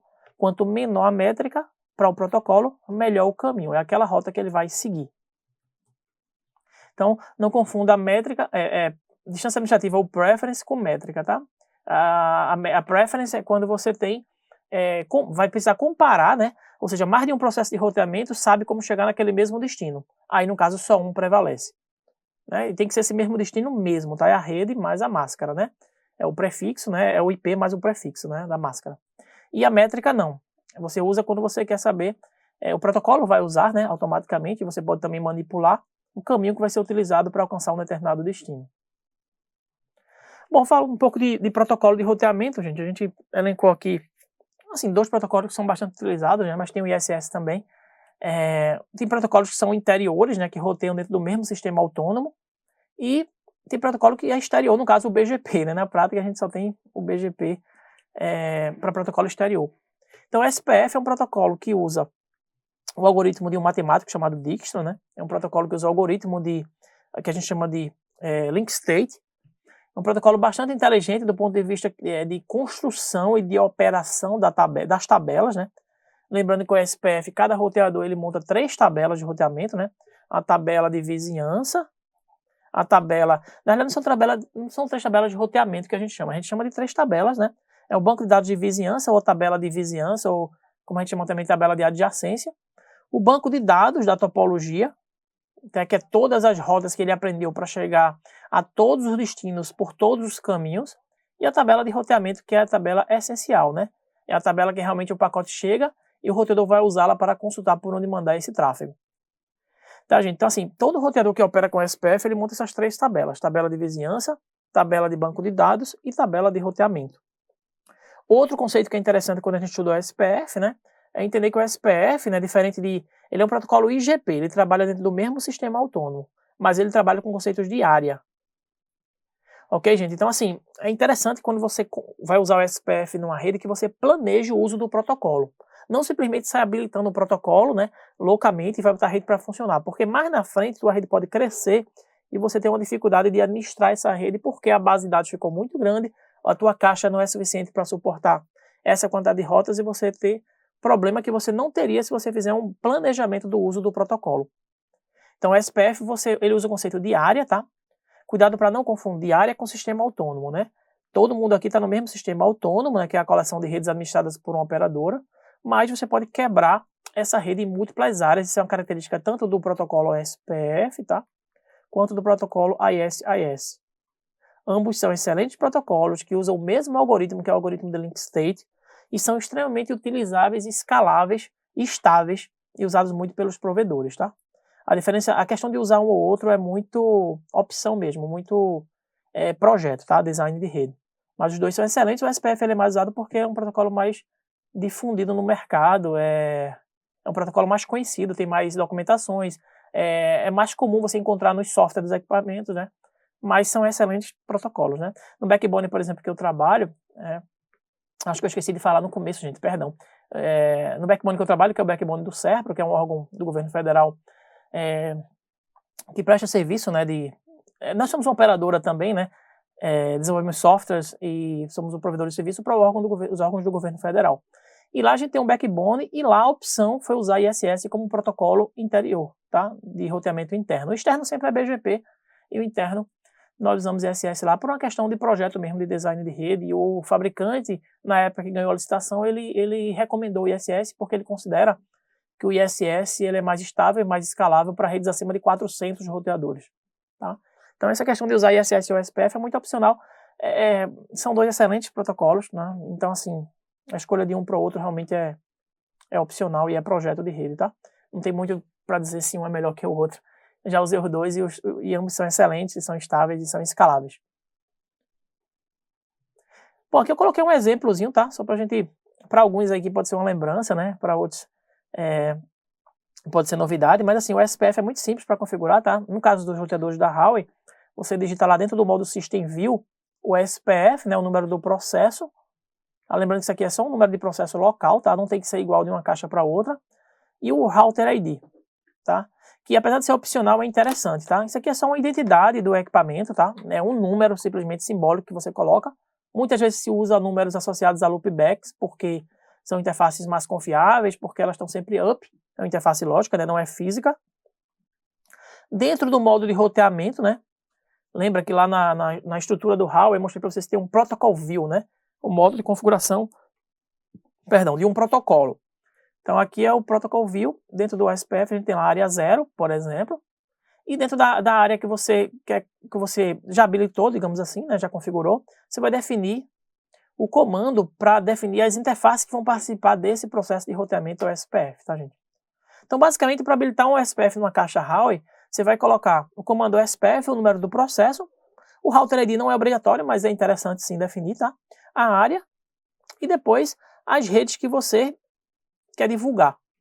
Tá? Na realidade, esse comando aqui, o network, o IP e a máscara, ele basicamente está dizendo assim, ó, como essa máscara ela é invertida, tá, gente? Os bits zerados, eles checam e os bits setados ignoram, tá? Lembrando que no SPF a máscara é invertida. Isso aqui não é uma máscara de subrede, tá? É uma máscara invertida. Os bits zerados significa verificar ou checar e os bits setados significa ignorar. Então aqui ele está dizendo, cheque o primeiro, o segundo e o terceiro octeto, então tem que ser o 92, o 681. E o último você pode ignorar. Ignorar, no caso aqui, pode ser de 1 até 2,5. Resumindo, ele está dizendo qualquer interface, né, quaisquer interfaces do roteador A, cujo os primeiros 3 octetos comecem por 92 ou 681, roteiem o SPF através dela. Tá? Então, basicamente é isso. Obviamente, você vai fazer isso nos outros elementos da rede, e para que eles possam fazer todo esse trabalho de trocar pacote, que a gente chama de LSA, montar a tabela de adjacência, o banco de dados, e a tabela de roteamento. Bom, saindo um pouco do protocolo interior e falando um pouco do protocolo exterior, tá? Aí não tem como fugir, né? Aqui não tem muita opção. O protocolo BGP eu comentei com vocês no começo desse webinar, ele é um protocolo que nasceu no final da década de 80, tá? E é o protocolo, gente, a internet funciona por causa desse protocolo aqui, tá? Então é um protocolo que só cresceu desde o seu surgimento. É claro que ele sofreu adaptações para se adequar a outras tecnologias, por exemplo, MPLS, por exemplo, IPv6, por exemplo, Multicast, que antes o BGP não sabia dessa existência, né? Porque são tecnologias que surgiram depois do surgimento do protocolo. Tanto que hoje a gente tem um protocolo que a gente chama de MPBGP, que nada mais é do que o BGP tradicional, tá? Mas com recursos, né, que foram adicionados ao protocolo, né, é o mesmo protocolo, tá? Mas com recursos adicionados para transportar outras tecnologias que na época do surgimento do BGP elas não existiam. Né? O caso que eu citei agora de MPLS, de IPv6, né? E o tráfego de multicast em cima de MPLS, que é uma técnica que também surgiu depois. Tá? Então aqui é uma comparação bem rápida, né? Tanto o SPF quanto o BGP, eles formam vizinhança da mesma forma, ele tem que criar uma relação de vizinhança, né? Lembrando que o BGP é um protocolo extremamente manual e customizável, né? Tudo no BGP praticamente é manual e tem que ser assim, né? Ele nasceu para ser assim por causa da questão da segurança, né? Porque o BGP é um protocolo que é exterior, ele é usado para rotear entre sistemas autônomos, né? Para quem não conhece, sistema autônomo é uma coleção de redes administradas por um provedor. Tá, gente? Então a internet, por exemplo, é uma coleção de sistemas autônomos. Ok? E essa troca de rotas entre sistemas autônomos é feita por esse protocolo chamado BGP, que é o Border Gateway Protocol. Tá? Bom, outra coisa que é importante, o BGP, ele forma adjacência, né? Eu já falei, e a adjacência dele é explícita, tá? Você vai lá na mão e aponta quem vai ser o vizinho, e ele forma uma seção TCP na porta 179. Portanto, ele cria uma seção confiável para transmitir. Tem toda a mensageria que é utilizada, né, para que você possa estabelecer uma vizinhança ou uma adjacência BGP. O SPF, ele usa o próprio protocolo, ele é o próprio protocolo de transporte dele, ele não usa TCP, tá, gente? O SPF e o BGP ambos anunciam prefixos, tá? Ou seja, divulgam e aprendem rotas, né? Essa é a essência de qualquer protocolo de roteamento. O SPF, ele anuncia informações de métrica, tá? O SPF, basicamente, a métrica dele é o custo, tá? Que é um parâmetro inversamente proporcional à banda, tá? Quanto maior a banda, menor o custo. E o BGP, ele anuncia uma variedade de atributos, né? No BGP a gente não costuma chamar de métrica do protocolo, a gente costuma chamar de atributos, porque o BGP é um protocolo extremamente rico em atributos, para que você possa manipular tráfego tanto de upload quanto de download, como também é um protocolo muito rico em filtros, tá? Em filtros de rota, né? Para você permitir ou negar um determinado grupo de prefixo que possa ingressar na sua rede ou ser divulgado da sua rede para uma outra rede. O SPF é um protocolo que nasceu para ser rápido para convergir, é um protocolo que cuida da velocidade de convergência da rede, tá? Só explicando melhor para vocês isso, convergência é um tempo que os protocolos, né, da sua rede levam para estabilizar as tabelas de roteamento de acordo com a mudança que houve na rede. Quanto menor esse tempo, né, de aprendizado de mudanças que ocorreram na rede, melhor. Tá? Então, se eu divulgo o grupo de rotas e o tempo que leva para a minha rede aprender essa divulgação, né, isso serve para deleção também, e estabilizar as tabelas, isso é convergência. Então, convergência é o tempo que os seus roteadores, por exemplo, levam para aprenderem as mudanças que ocorreram na rede. Então, quem faz isso é o protocolo, e quanto mais rápido ele for, melhor.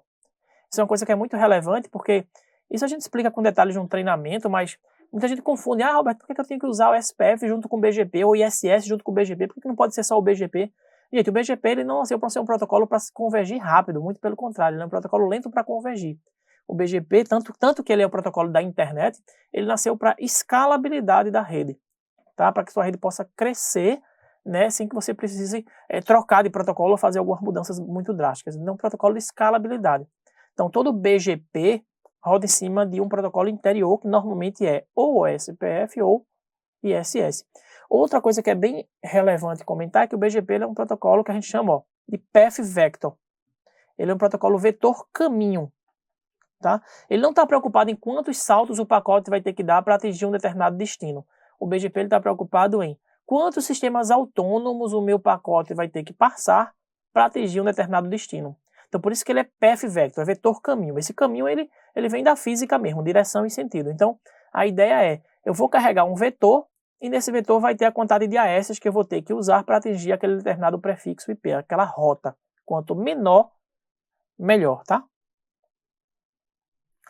Então, aqui novamente, né, falando, o BGP ele fechou uma seção TCP na porta 179 como transporte. O tráfego de roteamento é incremental, isso aqui é bem importante, né, porque ele não troca a tabela toda de roteamento, ele só troca o incremento, ele tem inteligência para saber o que é que eu tenho e o que é que foi modificado e propagar só aquilo que foi realmente modificado. E ele contém diversos atributos, né, isso aqui é extremamente importante, né, entender os atributos do protocolo. Tá, gente? Claro que não é o objetivo desse webinar, teria que fazer um webinar só falando de atributos do BGP, mas o BGP tem vários atributos que manipulam o tráfego de saída do teu AS para o mundo e entrada do mundo para o teu sistema autônomo. Ou seja, download e upload, tá? Então esses atributos que são bastante utilizados na prática que façam que o teu tráfego, né, que você possa distribuir uma carga no teu provedor, né, para, por exemplo, desafogar um determinado enlace. Então você pode fazer isso associando isso a filtros para fazer por prefixo, por grupo de prefixos. Enfim, existe uma infinidade de recursos no BGP que você utiliza para fazer esse filtro, né? Na verdade, esse reroteamento, né, de tráfego, né? Tanto para download quanto para upload. Aí depende do atributo que você utiliza. Bom, fazendo uma comparação, né, os protocolos IGP são protocolos interiores, né, ou seja, protocolos que atuam dentro do mesmo sistema autônomo, é o caso do SPF, eles anunciam redes e descrevem o custo para alcançar essas redes. O BGP não, o BGP ele anuncia caminhos às redes, né, que são alcançáveis no final desse caminho. Então, gente, é aquela ideia do Path Vector, né, claro que, como eu falei para vocês, né, isso aqui é só um webinar, não é um curso de BGP, mas para quem nunca viu o protocolo, saibam que, pelo menos esse conceito de entender que o protocolo BGP, ele é um protocolo Path Vector. Então ele tem um vetor, que inclusive está representado aqui nessa figura pela seta, que ele transporta, na realidade, vários sistemas autônomos por onde o pacote vai passar. Por exemplo, perceba nessa figura que essas rotas, o 92, 168, 24, 25 e 172.20, elas pertencem a um AS chamado 64700. Tá? Considere cada nuvenzinha dessa aqui como se fosse uma operadora, né? Um provedor de serviço no mercado. E aí essas rotas precisam chegar nesse carinha aqui, nesse provedor cujo AS é 64100. Então perceba que um dos caminhos possíveis, né, é passar pelo AS 64200, 64600 e 64700. Então esse vetor, né, que vai transportar esses sistemas autônomos chegam até aqui. E quando eu vou olhar a tabela de roteamento de um roteador que pertence a essa nuvem, né, o SAS 64100, eu vou enxergar dessa forma. Não importa se aqui dentro dessa nuvem, dentro desse AS eu tenho 30 roteadores, nesse aqui eu tenho 60 e nesse aqui eu tenho 120. Tá? O BGP não quer saber disso, o BGP ele quer saber quantos AS o pacote tem que passar para chegar a um determinado destino, ele quer saber do vetor. É justamente por isso que ele é um protocolo Path Vector, né? A gente costuma dizer que um protocolo BGP, ó, ele é um protocolo AS by AS. Ou seja, AS por AS, não é hop by hop. Como o RIP, como o SPF, né, como o ISS. O RIP, o SPF e o ISS, eles são hop by hop. Ou seja, toda vez que um pacote salta, né, de um roteador para outro, ele tem que abrir o protocolo, olhar o destino e encaminhar. Ou seja, eles tratam o protocolo, o prefixo, né, salto a salto. O BGP não. Ele trata AS por AS. O BGP ele quer saber quantos AS o pacote passou e não quantos saltos ele deu para chegar a um determinado destino, tá? Bom, gente, para fechar essa gama de conteúdo aí que eu passei para vocês, né? A gente vai entender também essa técnica que também, né, é bastante usual no mercado, que é a técnica do PBR, tá? Basicamente, o que é PBR? Né? É um Policy Based Routing, ou roteamento baseado em políticas. Qual que é a ideia aqui, tá? A gente sabe que todo roteador, ele roteia dados baseado no destino, né? Então, todo roteador, tradicionalmente, ele recebe um pacote IP, ele abre o pacote, olha o IP destino, consulta uma tabela e encaminha. Né? Essa tabela é formada pelo protocolo, né? O protocolo aprende, ou você escreve estaticamente, mas sempre o roteamento é baseado no destino. No PBR, você pode, por isso que o nome é roteamento baseado em políticas, você pode definir políticas que possam mudar o comportamento natural do roteador, que é rotear baseado no destino. Então, por exemplo, nesse exemplo aqui, né, você tem um departamento de marketing, tá? Que tem 20 pessoas, e tem aqui o departamento financeiro que tem 10 pessoas. Esse é um exemplo simplista para a gente entender isso aqui, tá, gente? O objetivo é chegar aqui, ó, na matriz da empresa, né, que está sendo representada aqui pelo headquarter, ou quartel-general, né, a matriz da empresa. E aqui eu teria como se fosse duas filiais. Veja, se você simplesmente chegar aqui nessa topologia e habilitar o protocolo SPF, né, considere aqui que o analista, o administrador da rede fez isso realmente, o que é que acontece? O link aqui é de 10 MB e 10 MB, né? Aqui é 5 MB e 10 MB. O SPF, ele considera o melhor caminho aquele caminho que tem custo menor. Custo menor significa ser banda maior. Então todo o tráfego aqui, tá? Ele vai sair por cima. Por quê? Porque tem mais banda. E esse caminho de baixo aqui ficaria totalmente ocioso. Ele só seria usado quando um desses enlaces que liga o roteador A ou B, né? A e B, ou B e D caírem. Ou seja, ficaria puramente redundante. Nesse caso, o que é que acontece? O SPF continua trabalhando aqui, mas com a técnica do PBR você pode chegar aqui para o roteador A e dizer para ele que se o tráfego vier de uma rede de origem 10.1.1.0, ele siga aqui por cima. E se o tráfego vier da rede 10.1.2.0, ele siga aqui por baixo. Gente, isso aqui é bem importante, tá? É claro que, obviamente que isso vai consumir um pouco mais da caixa, né? Porque tua caixa ela vai ter que, todo pacote que entrar, você aplica o PBR na interface de entrada e a partir de agora todo o tráfego que entrar por essa interface, ele vai ter que consultar essa política para ver como tratar o pacote, tá? Claro que isso também não é um roteamento, não é uma coisa exorbitante a ponto de eu não vou usar a técnica porque minha caixa é muito limitada, só se for realmente uma caixa muito limitada mesmo, tá? Mas isso é uma técnica que existe há algum tempo, né? E para alguns casos ela pode ser bastante útil. Nesse exemplo, ele vai jogar todo o tráfego que entrar nessa interface giga002, né? Ou seja, que vinha da rede 10.1.0 e jogar por cima. E o tráfego que vier aqui do departamento financeiro, que tem a rede 10.1.2.0, ele jogar aqui por baixo. Isso não elimina o meu roteamento tradicional, isso é uma coisa muito importante de fixar, tá? Ah, Roberto, então você está dizendo que se o tráfego vier aqui do departamento financeiro, ele vai rotear aqui por baixo. Esse link normalmente não seria usado no roteamento tradicional. Por quê? Porque o protocolo vai escolher o menor caminho, que é aquele que tem menor métrica. Beleza, mas se esse link cair entre o A e o C, tá? Esse cara que está no departamento financeiro não vai poder sair por outro caminho? Vai poder, normalmente. Aí quando o caminho que você apontou na sua técnica do PBR estiver fora, aí o roteador vai usar o roteamento tradicional, que é um roteamento baseado no destino, e o destino vai mandar um pacote aqui por cima, tá? Então, tanto você tem nesse caso um balanceamento, como também uma redundância que você já teria normalmente. Você, na realidade, acrescentou a função do balanceamento. A redundância você já tinha desde o começo. Então, a técnica do PBR ele não elimina o roteamento tradicional. Ele simplesmente dá preferência para essa técnica, porque você aplica ela, na realidade, antes mesmo do pacote ler a tabela de roteamento. Você aplica essa técnica na entrada da interface. Então, se o tráfego entrar por essa interface, que ela tem um PBR aplicado, ele já vai testar esse pacote sobre as condições do PBR. E aí, essa condição prevalece sobre a tabela de roteamento. Agora, se essa condição for válida, se ela não for válida, ou seja, se o link cair, ele pode rotear pelo outro caminho, que seria um roteamento tradicional feito pelo protocolo de roteamento, no caso aqui o SPF, tá, gente? Bom, gente, eu na realidade, assim, eu acrescentei esse slide aqui, acho que ontem, né, eu estava olhando essa apresentação, e assim, é só para dar uma noção para vocês, tá? Talvez seja até o assunto que a gente pode vir a falar no próximo webinar aí da Vine, mas assim, tudo que a gente falou, né, de PPPoE, Kill-in-Kill, VLAN, SpeedIntry, são funcionalidades que existem há muito tempo. Mas não é por existir há muito tempo que elas vão ser jogadas fora de um dia para a noite, né? Então, assim, são tecnologias que vão ter muito vida longa ainda pela frente, tá? Mesmo nesse modelo e nessa nova concepção dessas novas redes que estão surgindo aí no mercado já há alguns anos, tá? E que os fabricantes estão investindo bastante nisso. Isso é importante a gente saber, tá? Então, esses modelos de redes definidas por software, né? Que cria essa camada de abstração, né? Que é controlado por uma figura de um cara chamado controlador, orquestrador, elas continuam, mesmo criando essa camada overlay, que é a camada de abstração, tá, gente? A camada de underlay é onde roda tudo que a gente viu aqui, né? VLAN, spanning tree, tudo. E continua rodando nessa camadinha aqui, que é a camada de underlay, nesse novo modelo, na nova concepção de rede, tá?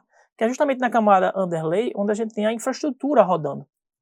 Então, assim, uma coisa que é importante deixar claro é que mesmo esse modelo de virtualização de rede atual, tá? Com essa camada de abstração que é criada, essas tecnologias que a gente já estuda há algum tempo, que são legadas, mas continuam sendo bastante utilizadas no mercado, né? Quer dizer, nem tanto legado, né? Alguns legados realmente deixaram de lado, mas algumas outras, todas essas que a gente usou, que a gente falou aqui nesse webinar, elas são realmente e continuam sendo usuais no mercado, é por isso que a gente trouxe aqui, tá? Então o que eu quero falar para vocês é o seguinte, é que mesmo nesse modelo de concepção novo de rede, essa questão da virtualização de rede, criando essa camada de abstração, separando o plano de controle de plano de dados de equipamento, a estrutura física com essas funcionalidades que nós vimos aqui continua sendo usada nessa camada abaixo chamada underlay, tá? E na camada overlay é utilizar todas essas funções novas aí de virtualização de rede, tá?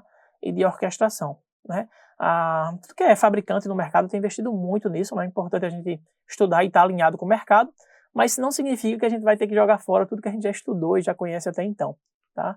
É isso que eu queria passar para vocês com esse slide aqui, obviamente que é só um conceito, tá? E assim, isso aqui realmente a gente tem uma ideia de talvez, né? Não vou garantir nada, mas pode ser que a gente use essa nova concepção de rede como tema do nosso próximo webinar, tá, gente?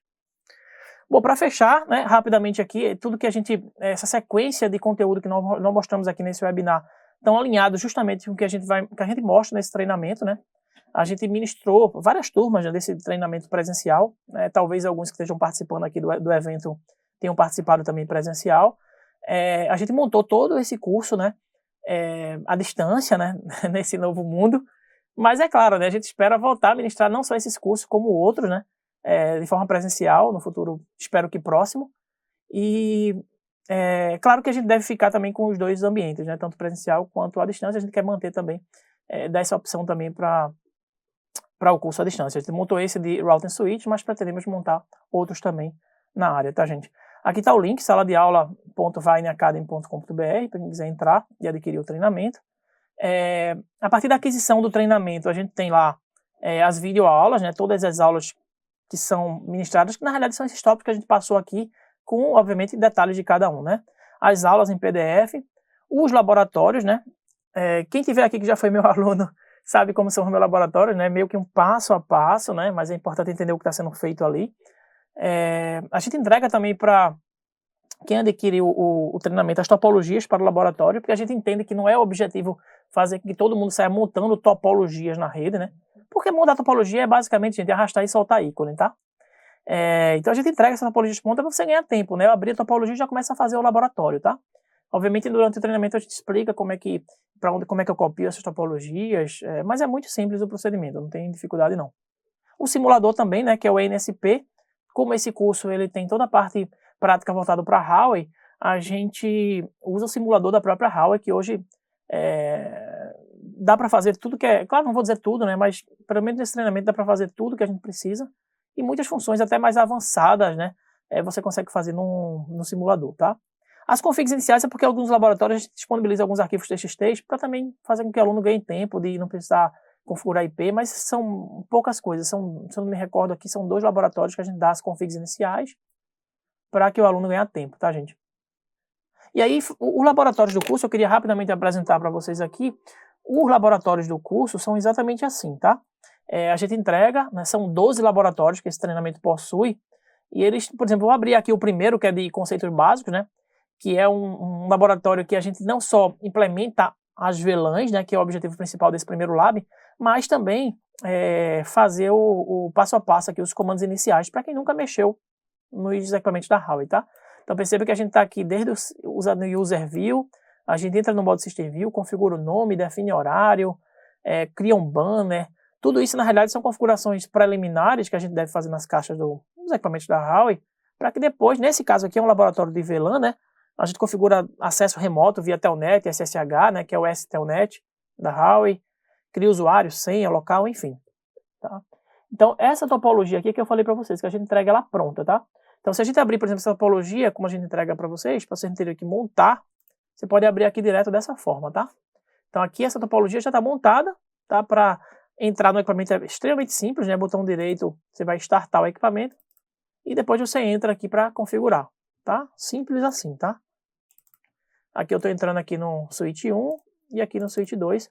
E aí você começa a seguir exatamente esse roteiro que está aqui, tá? Ah, Roberto, se eu digitar isso aqui tudo em uma rede web funcionar vai dar certo? Vai, gente, mas quem já foi meu aluno eu sempre digo isso, né? Mas aí qualquer pessoa faz, né? É importante digitar o comando sabendo o que está sendo feito. Então todos os comandos, você não precisa de recurso nenhum adicional, tá tudo aqui. Esse é um laboratório que eu estou abrindo, né? Que é um laboratório de VLAN. A gente montou 3 laboratórios de VLAN para esse treinamento, tá? Enfim, tá, gente? É abrir, aí sair fazendo e checando os resultados, tá? Bom, acho que é isso, tá? A gente tá fechando aqui o webinar. Aqui tá as redes sociais da Vine, tá, gente? Comunidade Vine Academy e eu curto a Vine, né? Tudo agora é rede social, né? A gente não pode fugir a esse mundo, então curtam lá, compartilhem, nos ajudem aí a divulgar o trabalho da Vine, tá? Eu vou abrir agora para saber se tem alguma pergunta, algum comentário, alguma coisa relevante aí que o Carlos queira passar e que vocês passaram aí no chat, porque eu não estava acompanhando realmente. Olá, pessoal. Temos aqui uma pergunta do Francisco Neto. Como que acontece a organização de tráfego entre mais de uma VLAN que passam sem marcação? Essa foi a pergunta do Francisco Neto. Ok, Francisco Neto, na realidade, se eu entendi bem, se você quer fazer o tráfego entre essas VLANs, vamos lá, se ela tiver sem marcação, ela vai estar tudo na VLAN 1, tá? Se tiver VLAN 1, na realidade, até o roteamento na VLAN 1 também você tem que fazer, no switch ou no roteador, dependendo da estrutura da tua rede, tá? Então, se ficou muito claro para mim a pergunta, né? Se for múltiplas VLANs, você tem que marcá-las para fazer roteamento. Se for uma VLAN única, VLAN 1, e entre elas já vai falar, se tiver todo mundo na mesma subrede, e se for VLAN 1 com outra VLAN, você trata de forma igualitária a qualquer outra VLAN. Você faz um roteamento na VLAN 1 também, tá? Para poder falar com outras VLANs. Tá? Se eu entendi a pergunta, acho que foi isso, né? Outra pergunta do Francisco Neto como que a Huawei confia mais em uma rota SPF do que estática? Que lógica eles usaram para definir isso? Boa. Essa pergunta já me fizeram já. Essa pergunta é excelente, né? Eu vou até voltar para o slide aqui, ó. Se o quadro chegar untagged na porta híbrida, tá? Ele recebe o tag da VLAN do PVID, tá? Sem marcação. Nesse caso aqui, se ele chegar marcado, né, e for a VLAN de 100 até 101, perdão, 100 e 101 nesse caso, aqui não é um range, apesar de ser uma VLAN depois da outra, mas não é um range, são as VLANs 100 e 101, tá? Ele é marcado, quer dizer, ele é mantido, né, a marcação, e se ele chegar, se você quiser também retirar o tag de algumas VLANs nessa porta, você coloca untagged de as VLANs que você quer retirar. Então a pergunta dele o quadro chegou untagged, ele recebe a marcação do PVID que tiver na porta configurado, é isso. Tem agora uma pergunta do Pablo Menezes. Em relação aqui ao Key, são possíveis 4.096 VLANs para cada uma das 4.006 VLAN. Então, 4.096 vezes 4.100 VLAN para o usuário seria isso? Quando eu uso o Q1Q, exatamente, é 4.096 vezes 4.096. É o número de VLANs que eu posso passar a utilizar. É o dobro, no caso, né? São 2 elevado a 12 duas vezes, né? Duplicado. É isso mesmo, é isso mesmo. Na realidade, que o provedor pode fazer uso, né? E aí o usuário pode mandar qualquer VLAN e ele vai taguear através dessa VLAN. Na realidade, eu posso usar até 4.096 vezes 2, é isso mesmo, tá certo. Agora uma pergunta do Paulo Henrique. Minha dúvida é sobre o STP e o RSTP. Seriam sempre esses protocolos padrões? O outro é exclusivo da Huawei? Não, Paulo. Vamos lá, deixa eu responder para Paulo. Na realidade é o seguinte, ó. A ordem é assim, tá? O 802.1D é o STP tradicional. O 802.1W é o RSTP. Todos abertos, tá? Antes de chegar o MSTP, a Cisco criou o PVSTP. Se você for olhar o histórico disso aqui, é dessa forma, tá?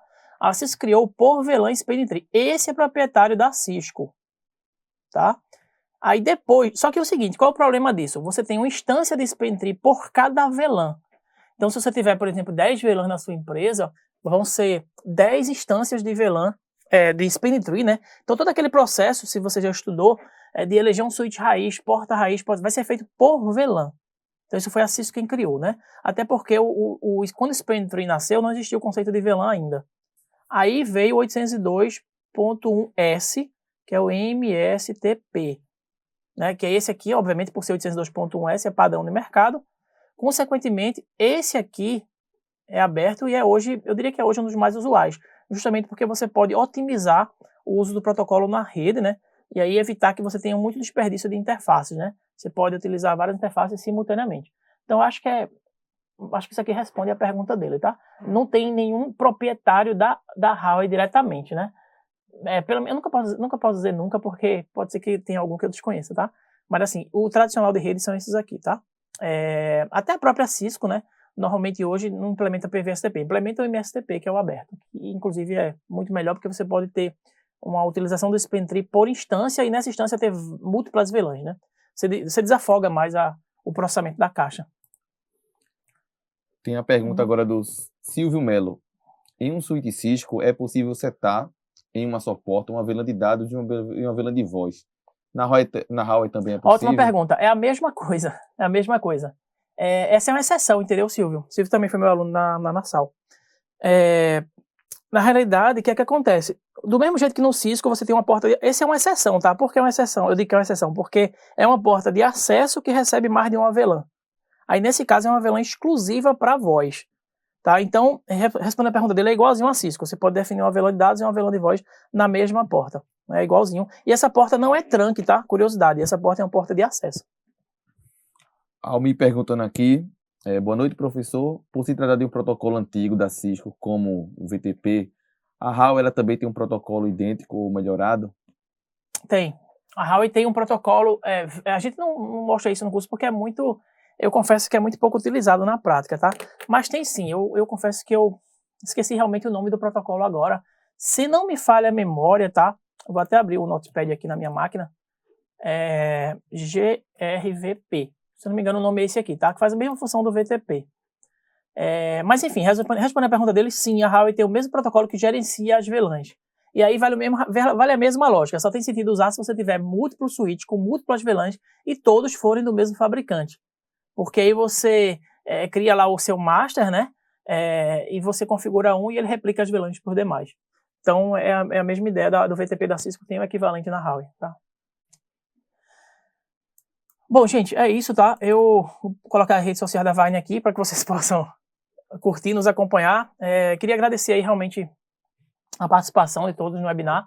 Esse webinar, obviamente, foi gravado, né? Vai ficar disponível aí para que vocês possam consultar no futuro, tá? Obrigado aí de coração e até a próxima.